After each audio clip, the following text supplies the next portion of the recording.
This episode of WCP is sponsored by Bezel, a trusted marketplace for buying and selling watches. With over 18,000 and counting watches listed from both private sellers and professional dealers, you have your pick of the litter from brands like Rolex, AP, Patek, and more. Bezel is one of the highest rated marketplaces for watches. Inside the Bezel app, you can make offers on watches, buy them outright, bid at auction, all with confidence knowing each timepiece is authenticated by an in-house team of experts.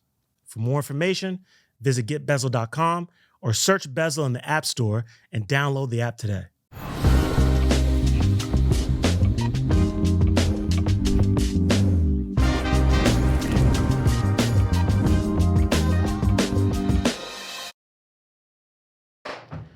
Welcome back to a special episode of Rich Check Podcast. We are shooting live from Geneva.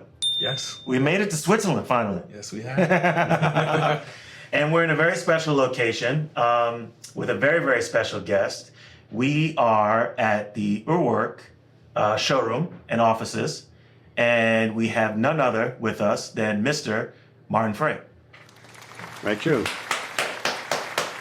Thanks for coming. Thanks for having us. Yes. Co-founder of Urwerk, designer, artist extraordinaire, filmmaker. You do it all, sir. Yes. Whenever possible. So I'm excited about today. We got a lot to talk about. We've got, it's Watches and Wonders here in Switzerland, and the week has been madness. There's been so many new novelties shown, and all these amazing brands are, releasing all this amazing product. And you have some new pieces that you've introduced that we'll get into, in addition to just talking with you about your career and the brand. But before we get into that, we have to have what is called our honorary wrist check. Yes. Martin, I have to inform you, you happen to be sitting next to the guy who was quote unquote called the man who never repeats a watch. Okay, that's a good. Wearing a new watch today. Yes. Wearing a new watch today. What do you got on the wrist today, sir? So this is a very, very special timepiece, as they all are. This is the UR 230. That's right. This timepiece is very, very special. One that I had to pick out of the bunch from the novelties. This timepiece is amazing with the twin turbines, the opportunity where you can actually turn on and off the turbines is really cool. So when you turn it on, you actually get to see the turbines go as you operate the watch, or if you want to turn it into a manual one, it's really cool. And then you have this lip to where you can see the full satellite display of the time. So when I seen this timepiece, I absolutely fell in love with it, and I was like, I had to share this one. Thank you. No, I'm happy that you like it, obviously, and yeah, it's a cool. We know this. We're 200 line already now for a moment, starting with the 210. Yes. And here with this latest version, we call it also the Eagle. It's like we always have this kind of. Hunting birds, actually. Yeah. Names like beginning because it's, with this agile beak, of the hand. Yes. Kind of a bit of the reference for it. But we have here a case where we do a hunter case, So you have this top that protects the watch, but obviously also changes the looks. And that's, of course, what we like here. That you can transform it, that you can, manipulate it. Yes. You can look at the cockpit, so the control board, all these things. So it's a bigger surface for me to design, which is always great. Yes. I'll share next. I'm wearing the UR 120. So I have a thing for, and this one of the main reasons why I love the brand so much is the wandering hours complication is like one of my favorites. Like it always seems kind of magical. Yes. This one kicks it up a notch because the hours are made up of these two small rectangles that kind of come together and form a cube. And they're rotating as time is moving. And then, so it's funny because you as it moves to the back, you can kind of see them, they split apart, they start to turn and orient themselves, and then it comes together into the new hour. And what I love about this piece, and the spirit of the brand, is that so much of the design of the watches are about your experience with the watch. So it's one of those things, you know, it's like when you have a pretty watch or you have a watch that is, you know, doing something that's almost like, you know, mystical. Yes. Every time you look at it, it's like a magic trick. It's like a surprise. Mm-hmm. And this is one that I think also wears well. I love the case design. It's really, really sporty. I love the fact that you guys use black a lot as like a motif for the product. Not to say that I planned that, but we definitely didn't plan this. It's a cool color, you know. We love it. It absolutely, and I had to fight for it actually because at the beginning it was not so easy to do that because you have to grant that it stays on it. You know, so you have to. Sadly enough, there is no metal that's true and true black. That would be of course the best. There's tantalum. It's a metal pretty dark. And I also use that already for cases and so. But with the coating, you know, you had to be ensured that the coating actually is also if you damage it, if something happens, so you can take it off and reapply it. And reapply. So these things are important, but it really shows a watch very differently. If it's this the black coating, you know, you have the shape. It's kind of the sculpture of it that you can enjoy more. And if it's otherwise with the metal case, you have more like the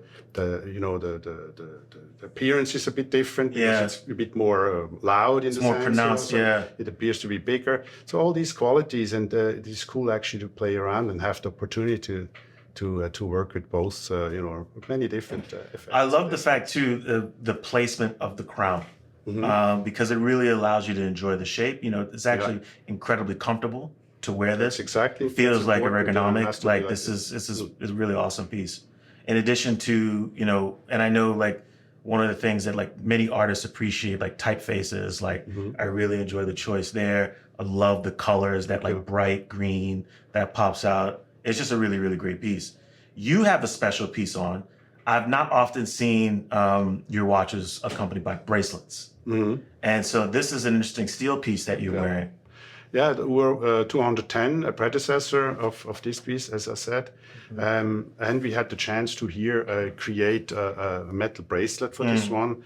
We began with an alligator strap at the time, and now, you know, had the chance to do a metal bracelet. It's really a very different experience. You have the material that is the same as the case, obviously, and when you wear it, you have to first give it your temperature, your own body temperature, and that is a bit different than with another material because it's cold, you know, before, and then you have to warm it up, you know, to make it like you in a way. Yes. And it's also, you know, a sharper contrast, you know. So I totally love it, and we also now are able to offer it with the other watches. Happily, we have made the Ur 100 that we can look at a bit later. That is out of titanium. That has a titanium bracelet.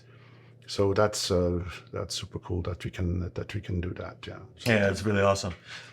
So I wanted to kind of dive into the inception of Urwerk, and you know, the brand started in the late 90s and the idea of the turn of the century, right? No one knew what was going to happen in Y2K. You know, we thought the world was going to shut down, and you guys, scary moment. It's very, very scary moment. Sure. But you know, you and your partner Felix come together to create this amazing brand where you guys have looked into the future. And you guys continue to look into the future while also understanding being very present. So I'd like to talk about kind of the inception of Urwerk and how you guys came together to start to design these timepieces. Yeah, it goes really back to the beginning of things. It was really when I was at the art school and I was still a student. My artist buddy there, Christoph Draeger, is the cousin of Felix. And of Thomas, Felix's brother at the time. So actually they would show up at some point, you know, at our artist parties, the student parties, you know, so that was a bit fun. So we would start to chat about things. And I mean, they were a bit different, obviously, than the artists, and quiet, you know, a bit, you know, like looking, you know, to say a word, you know, among those artists, you know, something. But interesting, so I knew that they were busy with studying, like Felix was studying watchmaking in Solothurn at the time. He was very young, you know, boy, 10 years younger than me. So, and Thomas, he was actually at the time, or pretty soon after that, studying antique clock restoring, like his father. So the father of Felix and Thomas, he's an antique clock restorer. So they have experienced, the history of watchmaking, clockmaking, from childhood on. So I knew that, so it was interesting to ask them, about time, because if you have a watchmaker, he's supposed to know a bit more about time. That was my interest in it, in fact. So I was at the time editing movies, and if you have editing machines, at the time that was still analog, with tapes. Yeah. So you had to somehow speed through time. And film, obviously, is a medium that deals with time, and it's an interesting machine where you dissect the continuum and Fordism, or let's say, like the beginning, the history of filmmaking, where one understood that you can take pictures and then have them following each other. Yeah. And so this machine is of course a fascinating time machine, and you can travel back in time and to the future. What we as human beings experience is exactly that we have to always predict the future. You were talking before about being busy with science fiction, or with looking into the future, and also with looking into the history of watchmaking, or of not only watchmaking in general, of our history. And I think as a human being, to be in the present, you have to do both, right? Yeah. So you have to you're forced to do that even. So that's a bit the beginning of things. When we started, talking, that actually continued. Yeah. So you guys come together, the 90s, you release a watch. What was that initial period like? Because even today, well, the landscape has changed today, and there's a lot of brands that are forward thinking and in their design and their approach to it. But you guys were really ahead of the curve at a time where there wasn't anything like this. What was that like in terms of the landscape of like the watch industry, right? Because I could very easily think that people would say like, these guys are crazy. Probably that was exactly what happened, but we didn't really pay attention to it, because we also didn't really have an idea of where that would lead to. Yeah. So we had begun this art project, you can say, and we just started to work on our stuff, and also it was beginning from scratch. So we had an idea, and that was also because. So let me ask you: was this kind of like, at that period in time, did you guys see yourself, being a watch company, or was it really just like, we just want to make a watch? Yeah. A second.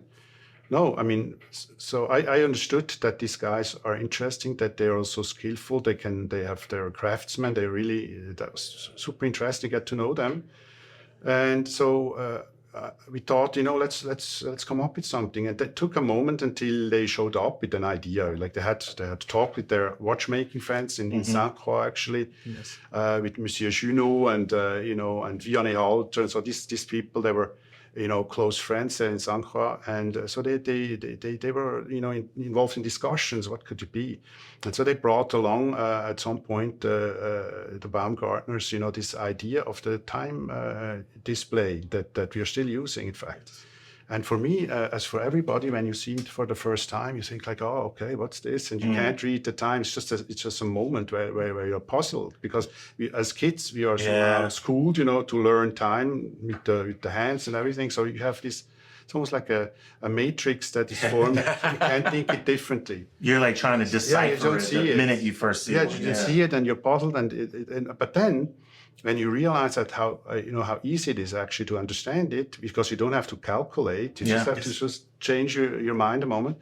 Then and that's what happened to me.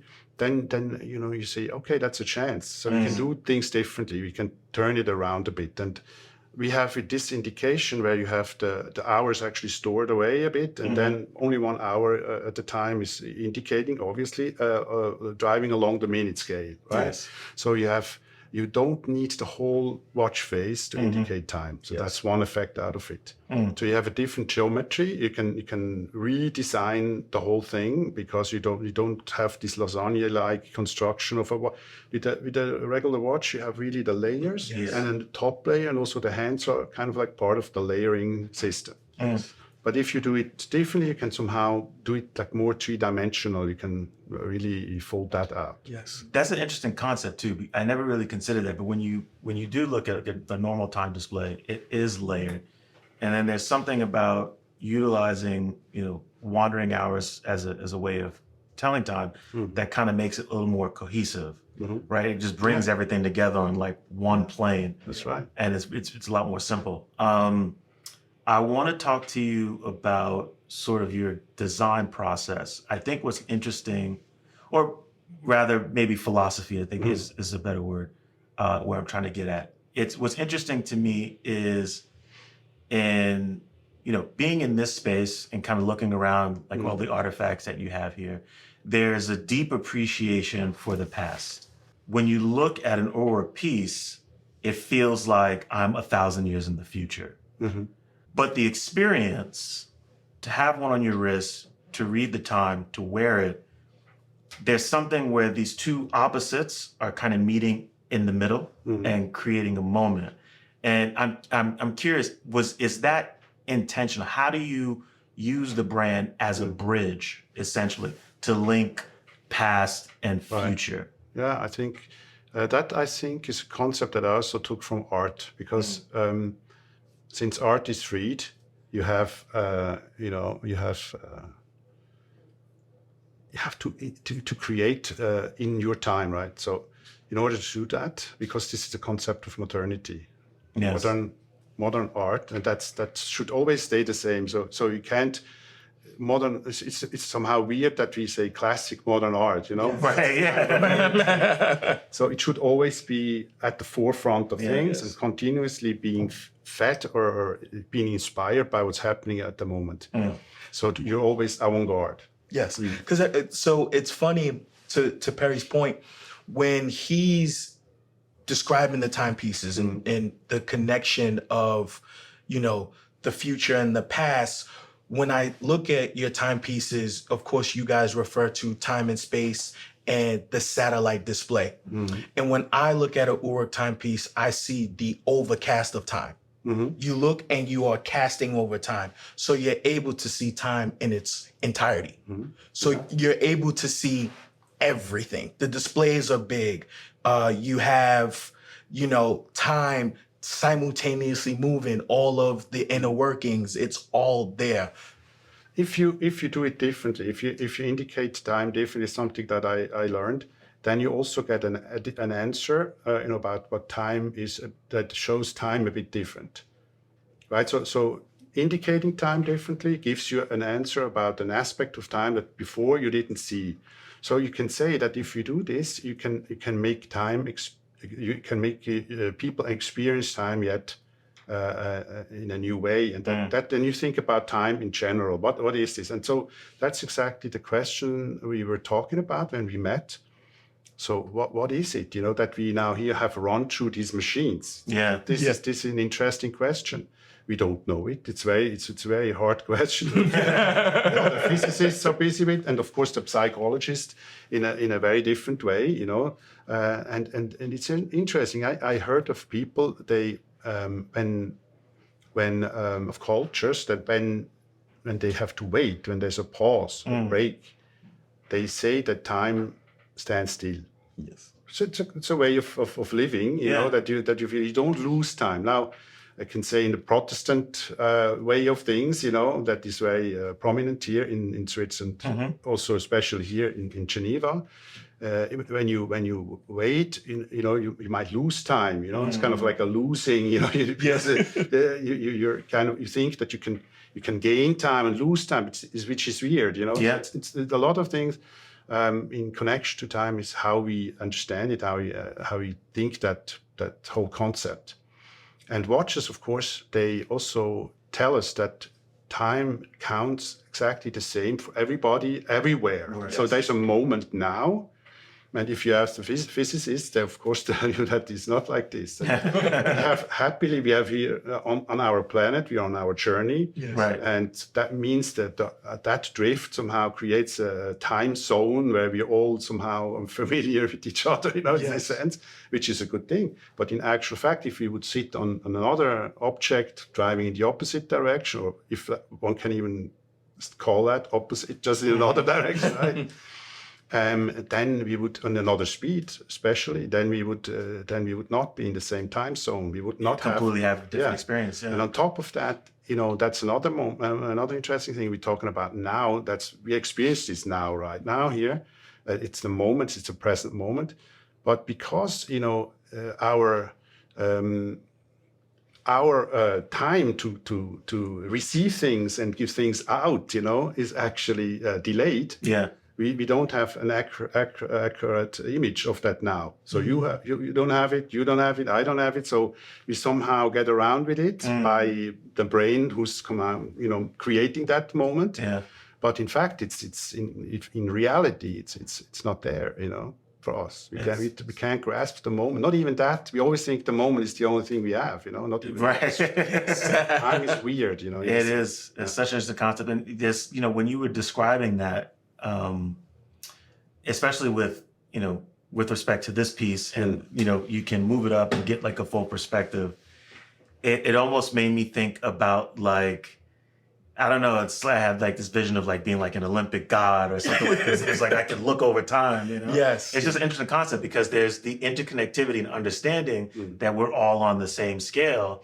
But when you're observing time, you kind of isolate yourself from everything else around you, and it's just you. No, of course, that's another thing. So you understand if you have hour time indication that you have this 1 hour, on display.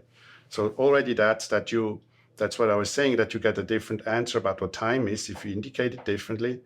It's simple. It's you have 1 hour in front of you, and the other hours are stored away. So you don't have to. It makes care. you appreciate it. Yeah, you don't have to care about the food because you can't actually see it. So of course, the good thing about the regular watch with the hands is that you have that you would see. Okay, in like 3 hours, I'm going to have that meeting, or a couple of hours ago, I was doing that, and so you have this whole memory or the whole potential, in this sense, you have it on the screen, on the display. But that also. Is done now by other devices. We have our phones, our smart devices that can help to schedule your day. So in this sense, the wristwatch is freed. It can do it differently. It can maybe remind you or point out that there's like that time is something interesting, becoming the machine becoming a philosophical machine rather, and remind you of what time is and things like that. So that's a bit what comes as a byproduct, because of course it tells you the time and accurately as it's supposed to do it. Yeah. But it's an interesting thing, because there's a lot connected to time. It's something really central for us human beings. So in this sense, it's worth to think about it. Yeah. I want to ask you, continuing on design a little bit. I'm always fascinated by artists and their process. I know I've spoken to enough artists to understand that you're kind of aiming to create like a dialogue, right? How do you balance sort of, sourcing from the past, existing in a place that isn't really present, and bringing these together? Is this an arduous task? Is this a labor of love? Are there people that are influencing you through this process? How involved is Felix, with the design aspect? If you could elaborate. No, absolutely. I think we can't even avoid it. We have to. This is our condition as human beings. That's also why, in this sense, why we are different than animals. Because not all. There's different levels of consciousness, but we have to somehow predict the future. This is to survive, and we're permanently doing this. And in order to do that, we have to experience what is now happening, but also, of course, what happened yesterday. So our experience will help us to steer, to face reality or get an idea of what it is. So we have our sensors, our ways of experiencing things. and we have to trust them. So we have to build up this trust by making experiences. That's how it goes. And when you look at kids, they have to learn the world, and they're really busy at it. They're very good at it. They're sucking in everything, and they have this spirit of trying to understand everything, and that's really a big job, right? Yeah. And we help them, of course, with it. And at some point, maybe they say, now you have to study law. Too late. So over. Fun times are over. Yes. No, but it's really that. So you're always busy doing this, busy imagining the future. And so you have also, and that's also a concept, obviously, of art. You have the whole history of art that you, as an artist, have to consider, because you can quote from it. You can build upon it. You can use all the thoughts that were thought, in this development of art to continue. And you also have to know it, because if you don't know it, you can't do your job right. Yeah. So you have to know where things come from, what's the source of things. And that's already a long history, and you're super busy to study this. And probably you won't succeed, to know all these things. But anyway, that's the field that you have to know where you come from, what's the history. And then there is also this, of course, this tries to somehow understand how the future is going to look. We need to do that because we have to navigate. We have to know what to do, like how to act, how to react. And so therefore you have to make this prognosis, and obviously it's not accurate, but then again, sometimes you have these self-fulfilling prophecies. That's a very sometimes good, but also in times dangerous effect. But in technology, for instance, you can say you have the crystal ball. Yeah. That existed already in medieval times, or maybe earlier, but you can look and we created it. So this is sometimes scientists watch a science fiction movie and they think, oh, wow, really? So let's do it. That's a good idea. Yeah. Yes. Yeah. And so how it works for us, and this is the same for Felix and I, we read books, we like movies, you're a cultural person, that's inspired by what's happening around us. Therefore, when there's computers made in your time, and when there's smart devices, you can't just ignore it. Right. You have to build that into what you're doing, that it is contemporary, So therefore, you can't say, electronics is the devil or something. I'm afraid of it. No batteries. You can. In a way, you can't. It's a pity. You have to somehow take that in and say, if you see that your technology, like the mechanical watchmaker, is an anachronistic thing, because there's more accurate clocks, made with using different technology. If you face this, you have to say, okay, but how can we now answer this? Yeah. And you can say, okay, but there's also robots. Robots, they're based on ancient technology of human beings, right? And they still have the most the newest possible brain, with AI, Yes. So there you have when you create machines, you might as well think about what it is, a machine. Why? And that's again how you look at it. And you're as an artist, you want to somehow circle something to understand it. Right. Maybe like a scientist, which is not that far from it. So you want to actually understand the subject and then create your thing based on that. That needs the past and the future. And you can see it in many of the products, especially like there's a clock out here that we were taking a look at too, which is, again, you kind of like, people today aren't even really using clocks, table clocks or wall clocks, anything. And you guys said, well, we're going to take that ancient idea, what seems ancient now, right? Yeah. And completely turn it on its head and reinterpret it for you in a way that you never even considered. Where now it's not only a way of telling time as a display, but it's an artifact that would look really cool in your home. Yeah. You have different formats. And that also comes, I'm sure, from Felix's background. He probably has seen the first watch as a clock, the first face with hands. Yes. in a clock and not in a wristwatch. That's possible. I have to ask him if he how he remembers that, but it's very possible. And so you know that there's different formats for machines. You can have, and that's since the beginning of Urwerk, we're thinking also about different formats, like bigger clocks and so on. Yes. And so every format in this sense also brings along a new complex of ideas.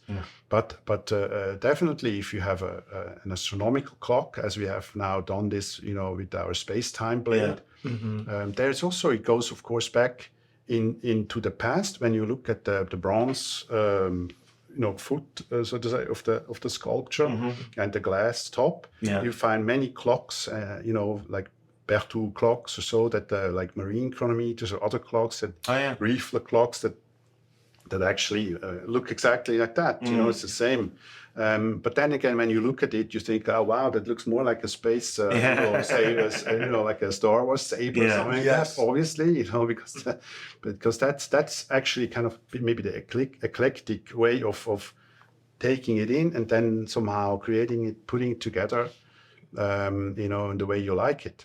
So you use elements from the past and from the future, and this is it. Yo, Bezel just launched auctions? Really? Yeah, they did. You could bid on watches inside the app. They give you notifications on auction drops, and it's still authenticated. Oh, shoot, I won. Yo, what you win? Man, don't worry about me, man. Go download the app. Go visit getbezel.com. Oh, come on, man. In life, there are choices and options.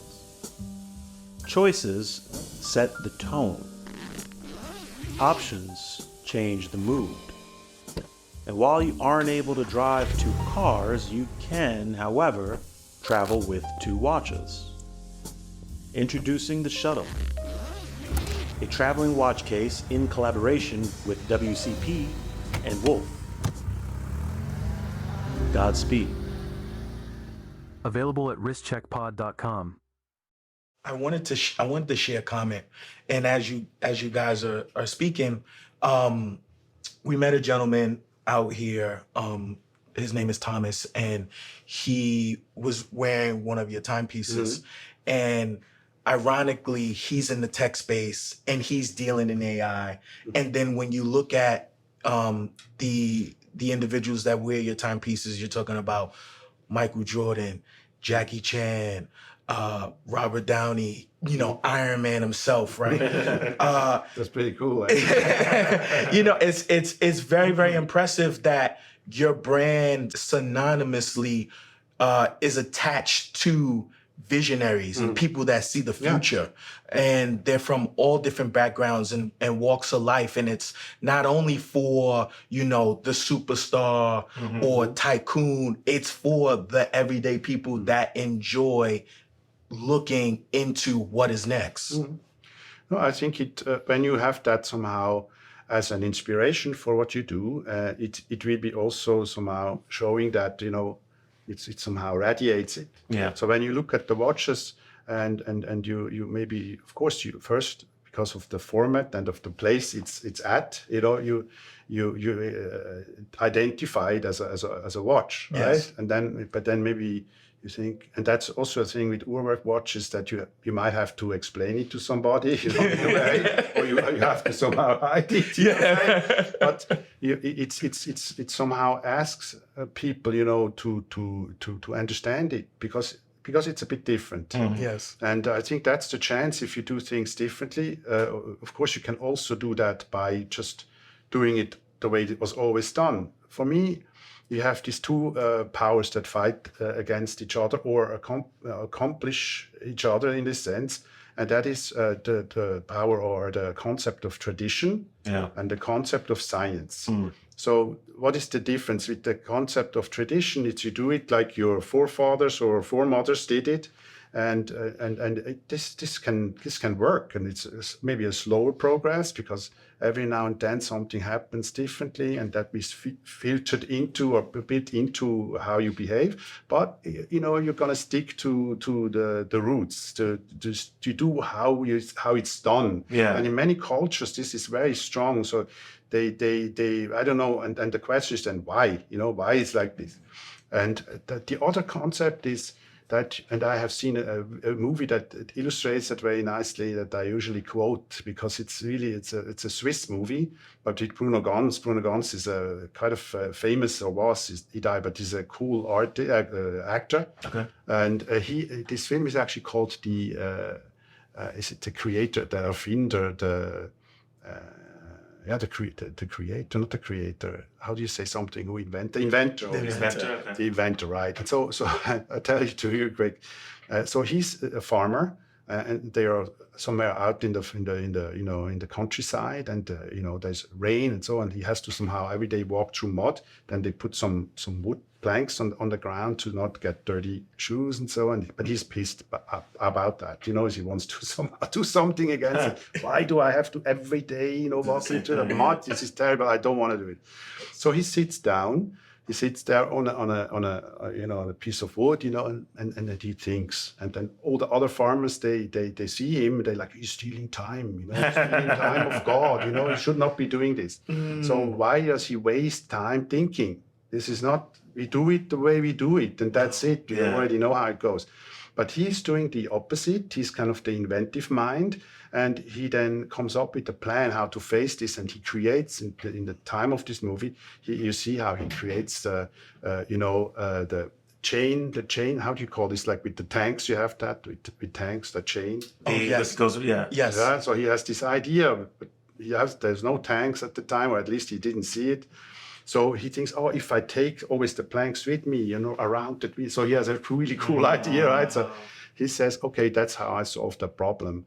But then later on, I already took a bit to point there, because he's so proud that he invented this and it works. And you see him driving with this, this car now across the land, And so the other farmers, they're like, maybe he has a point. And he goes to town because he wants to get the brevet. He wants to go to the office to stamp his proud invention.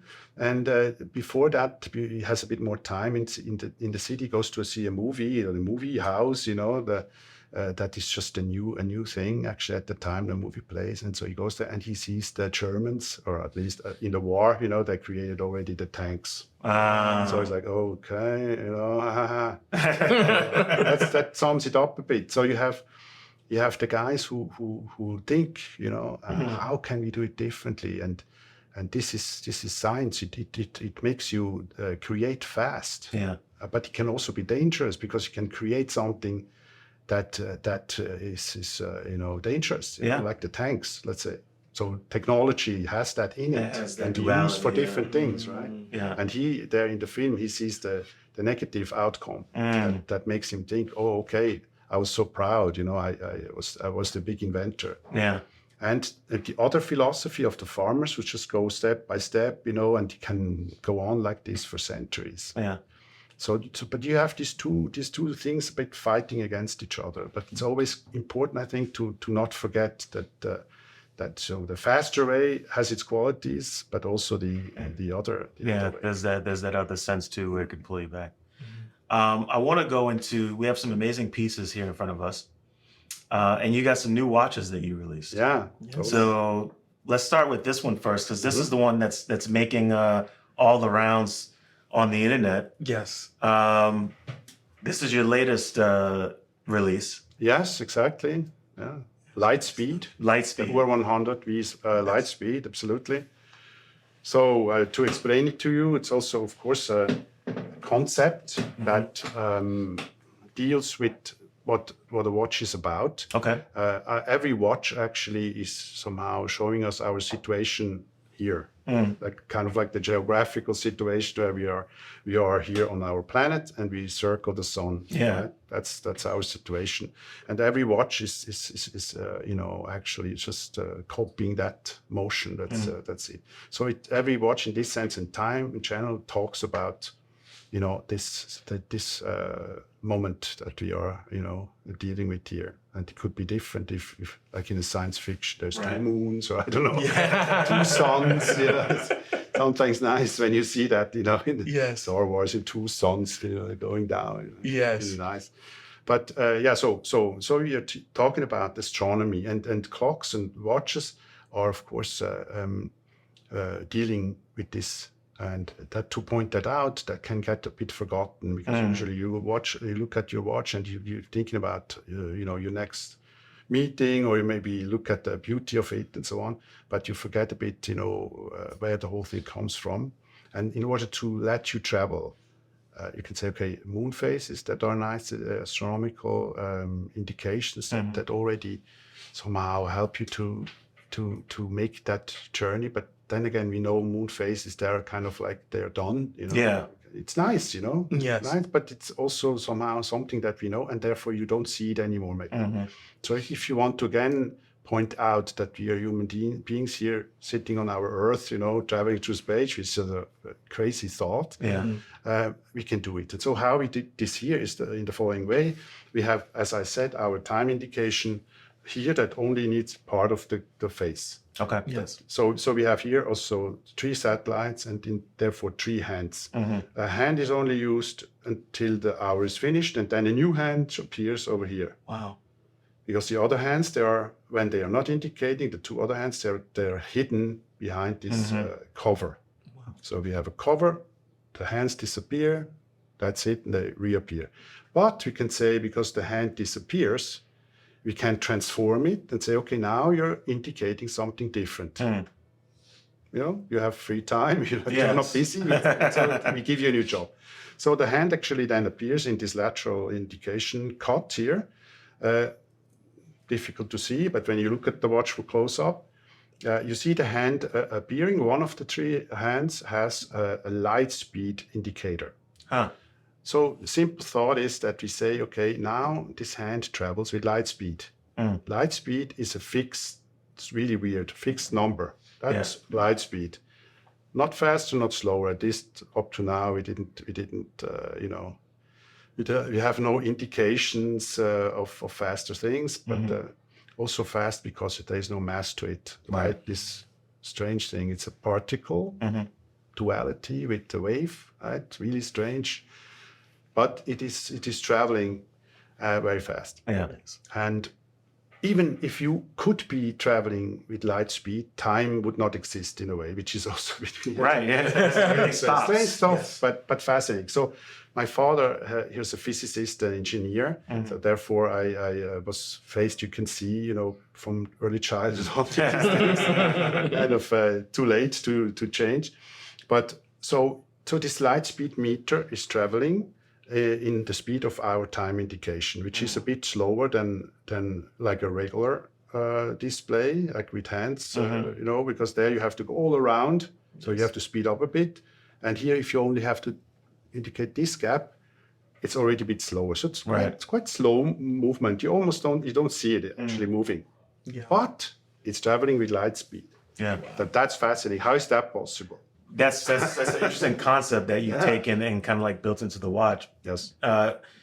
Because when you, like everything you're saying, it's funny because like science in a lot of ways sometimes is like poetry, right? When you're explaining these things, they kind of help you understand and talk about an artistic format.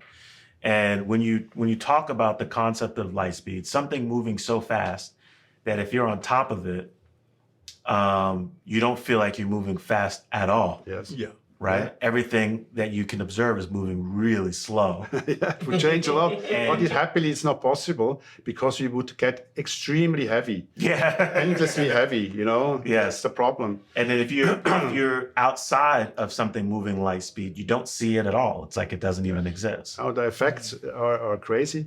And so actually you can witness this. And because we shrank that planetary system that we are in here into the size of a watch face, we can have it moving almost, And this is cool too, right? Because you have it slow. where it's like, and you have the planets here. Yeah, that's it. So now you think about a light beam sent out by the sun. That's the hand then when it starts, starting from the sun, and then traveling to Mercury, the first planet, and then traveling in this ideal world where they're all lined up, so to say, and then traveling to the next place, which is Venus, and then Earth and Mars, and so on and so forth. So to the edge of our planetary system. And so you can do this trip because there's a couple of minutes, and light is that fast that in a couple of minutes or maybe in an hour or so, you already are at the end of our And so the concept is that that's how long it takes light to travel to each Absolutely. location. And because it's a fixed number, you can say, okay, that's it.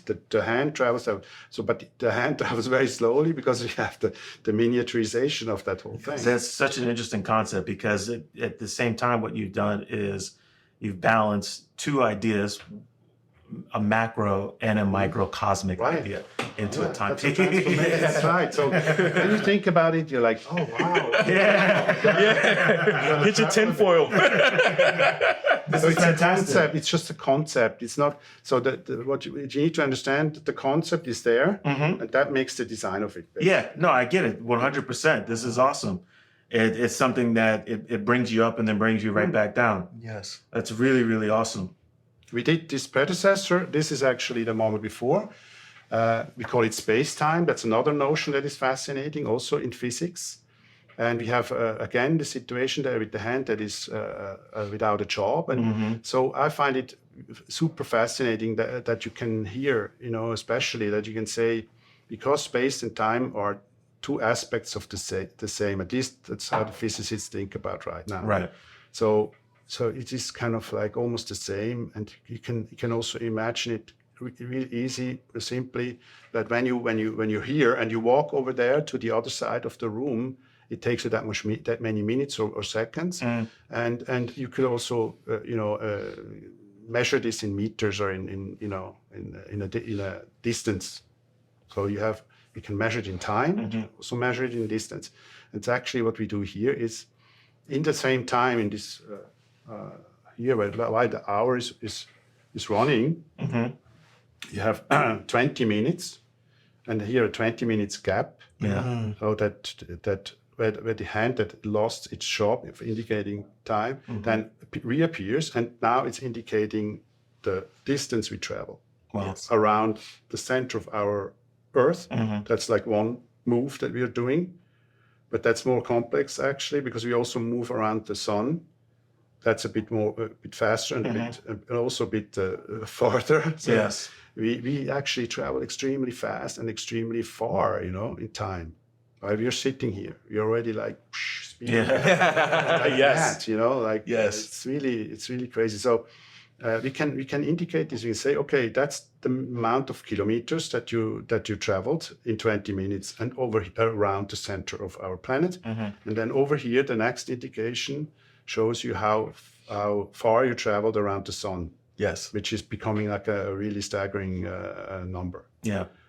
Now that these are only the two first movement, there's some more ways we move. Like that's like for instance around the center of the galaxy. We are quite fast speeding around, and also we go like this around the galaxy. So it's like the up and down move is also speed and some other stuff. So it's I think 7 or so motions that we different variables. Yes. Yeah. And so we can point that out. So it's like if that's the equator, that's the circle around the watch face. If you're there on the equator, the hand is you, traveling around. So like if you jump and the Earth continues to turn, how many kilometers did you actually travel when you come back? So it's interesting. And so again, you think, okay, that's sci-fi or that's science. That's science. But then again, it's also the watchmaking history. We have upstairs. We have in our showroom. We have a clock that is actually a present that Felix's father gave to Felix, and so we have it here happily. It is a clock that was made by Sandeau, who was a clockmaker of the French king back in the day. You had Berthoud and Breguet and also Monsieur Sandeau as the king's marine clockmaker, and so he's busy with this. But he created for a fair, the World Fair in Chicago. He created this clock that actually indicates the distance that we travel. So we took this idea from that clock. We only added that you also travel around the sun, so Right. where you actually see that you really, you're really super, you come around, in a sense. Well, it's interesting. It's funny because the word that pops into my head, like as you're explaining this, is like gnosis. right? And there's this amazing thing that you're doing with your design where obviously you have like a very, prevalent visual language that resonates throughout the brand. But then there are these like sort of unseen ideas that you're marrying with it that I find really, really fascinating. The other question I had too was, there's a fair bit of design that also goes into the, into the case back here, and you can see the rotor on here. Right. It says planetary turbine automatic system. So, it's not only, the visual language that resonates through the case of the watch and the time display, but like this is an interesting, feature here on the back too. So the mechanism is a planetary mechanism. That's how it's called, out of obvious reasons. It's circling a center there, with the wheels connected to it. And so that turbine is actually then driven by the rotor underneath.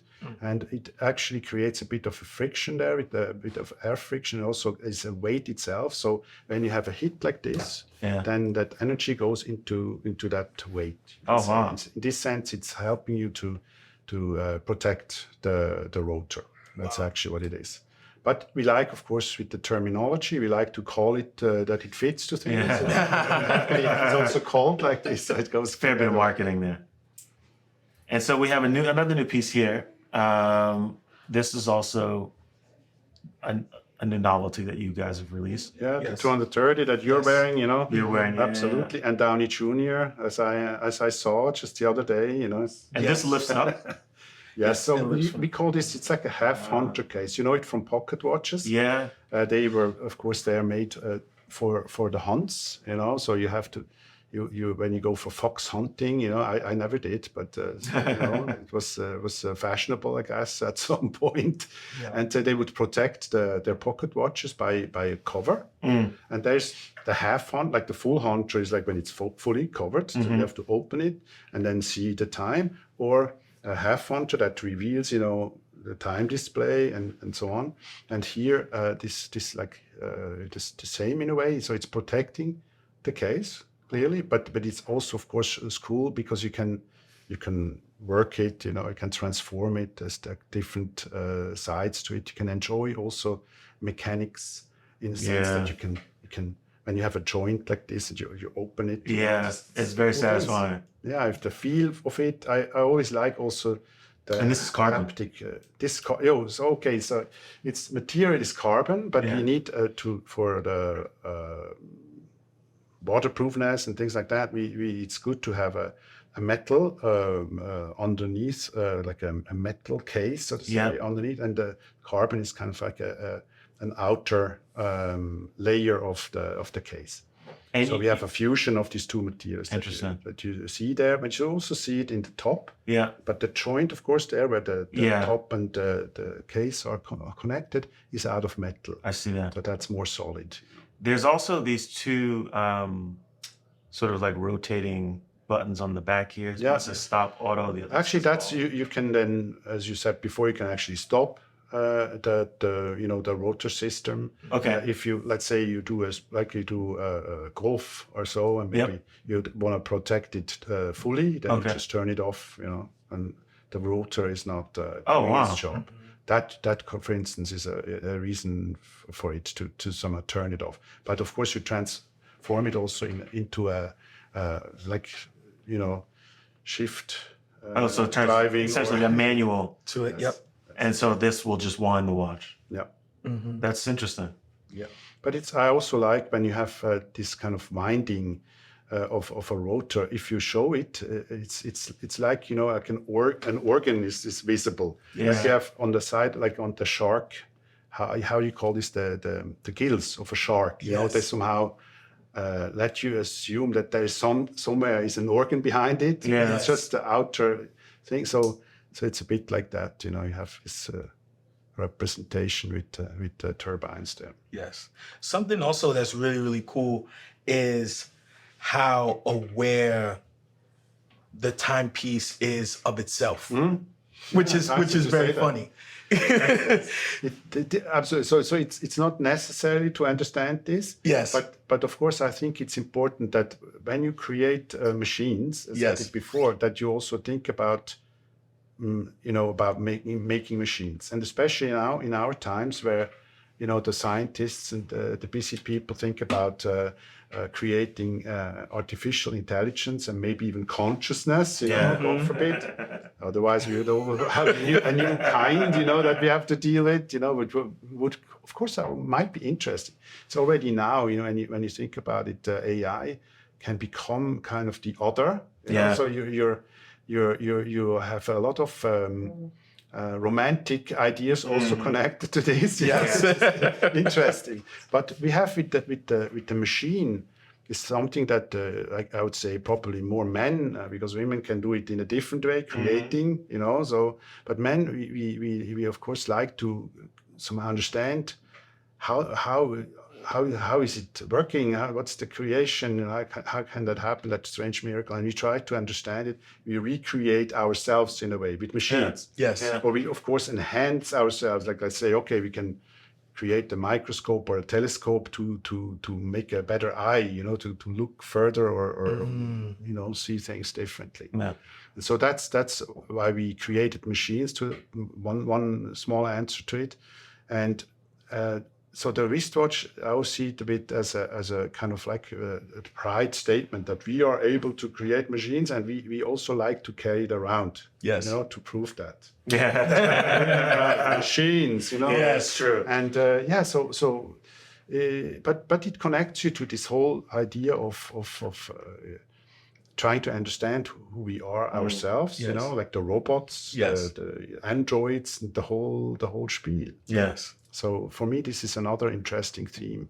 And so the watch can actually, if the watch can tell you, that's one thing that it does already. I always said that you're partly robot when you wear it. I was just thinking that. Right? It's And like so- you're already but kind you of like a see the cyborg. contrast. Yes. But it's mechanical because it's an older technology. You can say, you see the contrast. You see, okay, that's the machine. And that's you. Yes. Yeah. There's a difference that is clearly visible. With a smartphone, with a smartwatch, it's not anymore that clear. No. It's still not built into your brains, but Yes. it's already a bit more connected to it, right? Yeah. So this is something to be aware that we have the machines, and what is it? What is the difference between us and the machines? Yes. Yeah. It's an interesting thought, and the watch can have that to a certain degree, can reflect that. And then maybe when you look at that would be really would make me happy, if that actually is also part of the message. If you can, when you look at it, it Yes. somehow starts to ask you this question a bit. Yes. I mean, that'd be cool. Yeah. It's not necessary, but we can. So what does it mean for you today? You guys have been around for a long time now, and the brand has reaching heights. You guys have a cult following. More and more people are becoming aware of it. What does it feel like today to have brought it this far? It's like this when you create something. Let's say you do the first watch. Yeah. This is something you can never ever do anymore. At some point, it's the first one, and then you put all your ideas and so what is it? You put it in it. You don't know. You didn't have made that many experiences and so on. But if you do that now for a while, you have this history that you take with you, and that also informs your creation. You can't avoid thinking that always with you. So Yeah. So it's kind of that's a strange thing that you have. You have an kind of- identity now. Yeah, this identity, and you have to respect it, and you have to, and that shows especially funnily if you think about naming things. Yeah. Because with Urwerk, I have to say, it becomes quite a Kabbalistic Yeah. system. So it's like, oh wow, how should we name that new watch? Yeah. And we have a kind of a numbering system, and we have to ourselves. You have to usually, It's like, which one was what it? was it? Each number is still free. So Yes. Yes. that's funny. Yes. And so what do we have to look forward to next? Yeah, What's exactly. the future of work look like? Speaking of future. Yeah, so of course you could also ask AI, you know. I'll log on to Why not? ChatGPT. You know? Yesterday, that's why I'm saying it, because yesterday somebody did that to me, you know. Oh, really? Tested the designer a bit, you know. And so he did that, and I said to him, I don't want to. I saw actually it was somehow something, you know, that I didn't want to see even. Oh, wow. And so I told him, don't show it to me. Somebody else actually had shown me that already. Huh. Future Urwerk watch in 50 years, you know, how would it look? Yeah. It was AI, not knowing anything about the future, but you know, would then just show a very clear image of how that thing looks. Now, as long as I'm not jealous, it's fine. Okay. Put it like this. And I would never, ever, not in the future, not ever create the thing that the machine sped out. Sure. But maybe in time that changes. That Yes. could be. Maybe the intelligence gets more intelligent and more you know, inventive in this sense. And yeah, so but it should actually already be able. That for me was an interesting test. Because it should actually already be able, because it sees whatever we have already done. Yep. But the thing that is different is if we do it, we of course do it again differently. See, we do use the past. We do create, you know, regarding the history that we have. Yeah, you respect it. But we also create something new. That's our chance. So whenever we do something at the moment, right now, you know, we have. Some philosophers say that's not true. But we think we have, and we prove it, that you have the chance to influence your next thing, and you can surprise. Yeah. You can surprise yourself and others, maybe be with your creations. That's at least what we still try to do. You know? Right. Yeah. So the next thing, obviously, is somehow inspired or made by what we already did. Mm-hmm. It's kind of including the previous. Creations, but there always will be a new element because what's happening around us is new. Didn't happen yet, so it can help to make new things. Martin, I want to say thank you for joining us today. Thank you for letting us in your space. This place is absolutely beautiful. Yes. You know, I thought I was a fan. Now I'm a fanboy. Like, yes. You know, to hear, you know, your perspective on design and philosophy of the brand and how you all here at Urwerk are bringing all those together and creating wonderful products is really quite inspiring. Thank you. And I really enjoyed this conversation. Thank you. Thank you. Thanks for coming. Yes, thank you. This has been another episode of Wrist Check Podcast. For all those watching and listening, you know where to find us. If you don't, on Spotify, Apple Podcasts, Google Podcasts, we're on YouTube. You can find us on social media at Wrist Check Pod on Instagram, also TikTok for the children, and maybe one day in the metaverse with some Urwerks on our wrist. We'll see you in a couple of weeks. Absolutely. Thank you guys. Peace. So long. This is amazing. Yeah, that's cool. That went well. Yeah.